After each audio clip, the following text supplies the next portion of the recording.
4 महीने में चुनाव होना है। चंपाई सोरेन जी को ही सीएम रहने दिया जाता, उनके चेहरे पर चेहरा हेमंत सोरेन का होता, लेकिन कम से कम रहने दिया जाता। देखिए, मैं तो थी नहीं, मैं पार्लियामेंट में थी इस सेशन में, लेकिन आज आई। कुछ लोग ये कहते हैं कि अगर ये नहीं हुआ होता तो शायद हेमंत जी को ज़्यादा फायदा होता। तो ये जल्दीबाजी क्या नहीं लगता कि चुनाव में वो सिंपैथी को थोड़ा डिक्रीज़ करेगा मैम, जो हेमंत जी के लिए उपजा था? पता नहीं, क्योंकि ये तो निर्णय पार्टी का नहीं है, ये निर्णय सब लोग मिलकर लिए हैं। तो माहौल में क्या अंतर आप देख पा रही हैं? वाइब्स कैसा है वहाँ का? बहुत अंतर है, अब जोश आ गया है। आपने देखा होगा कि किस तरह से विपक्ष हावी है, लोकसभा में भी कैसे हावी है। कि आलमगीर आलम का इस्तीफा होता है मैम, तो क्या इरफान अंसारी के नाम की चर्चा है, तो क्या लगता है आपको? सारी चीज़ें तो पार्टी लेवल पर ही तय होती हैं ना, कांग्रेस की तरफ से आएगा तो। नमस्कार, मेरे साथ राज्यसभा सांसद महुआ मांझी हैं। इस वक्त जो है हेमंत सोरेन यहाँ से शपथ लेकर निकल चुके हैं, हम उनसे बात करते हैं।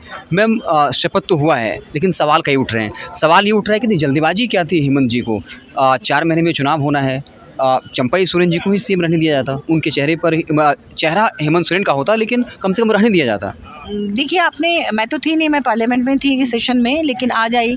कल पता चला कि जो विधायक दल की बैठक हुई थी उसमें कांग्रेस और राजद और तमाम हमारे इंडिया गठबंधन के लोग थे, नेता थे, तो उन लोगों ने मिलकर ये निर्णय लिया। और उस मीटिंग में तो माननीय चंपाई जी भी थे, उनकी भी सहमति थी, उन्होंने भी आशीर्वाद दिया और सर्वसम्मति से निर्णय हुआ है। किसी पार्टी का निर्णय नहीं है। बीजेपी इसे एक बड़ा मुद्दा बनाने की कोशिश कर रही है। कुछ लोग ये कहते हैं कि अगर ये नहीं हुआ होता तो शायद हेमंत जी को ज़्यादा फायदा होता।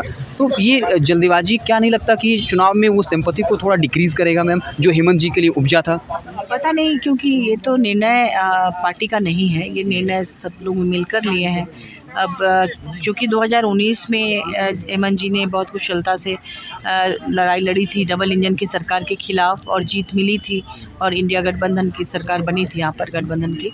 तो हो सकता है कि उसी को याद करके गठबंधन ने ये निर्णय लिया होगा, ऐसा लगता है जी। बीजेपी जो ये कह रही है कि क्योंकि चंपाई सोरेन कोल्हान से आते हैं, वो कह रहे हैं कि जब कोल्हान साफ हो जाएगा, बाबूलाल मरांडी ये दावा कर रहे हैं, उनके दावे को आप कैसे काउंटर करते हैं? देखिए, उन्होंने तो बहुत कुछ दावा किया था कि 400 पार का नारा भी लगाया था लोकसभा चुनाव में। तो दावा करने से नहीं होता है, जनता हमारे साथ है।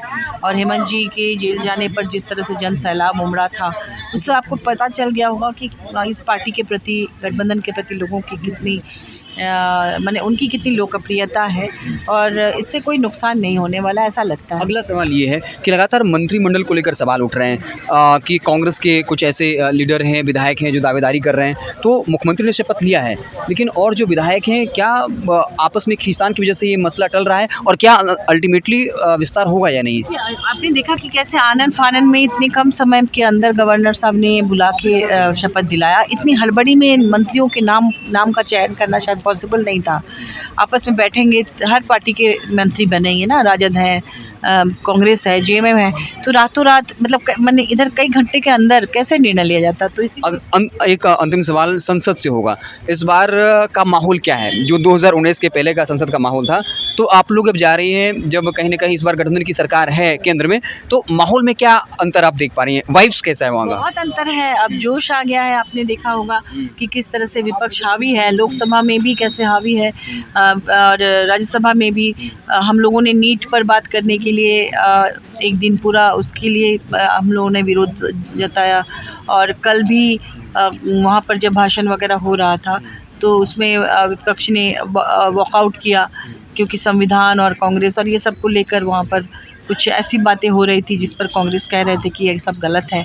तो वहाँ पर विपक्ष और इंडिया गठबंधन इस बार अच्छे से काम करेगी। यहाँ तक कि बीजेडी जो पिछले समय में साथ दे रही थी बीजेपी का, और तमाम बिल बीजेडी के सहारे पारित कर ले रहे थे वो लोग बिना इंडिया गठबंधन के, तो अब बीजेडी भी वॉकआउट कर गई। बीजेडी ने देखा कि किस तरह से भाजपा का साथ देने से उनको नुकसान हुआ, और पूरी तरह से उड़ीसा में बीजेडी लगभग ख़त्म हो गई, विधानसभा में भी और लोकसभा में भी।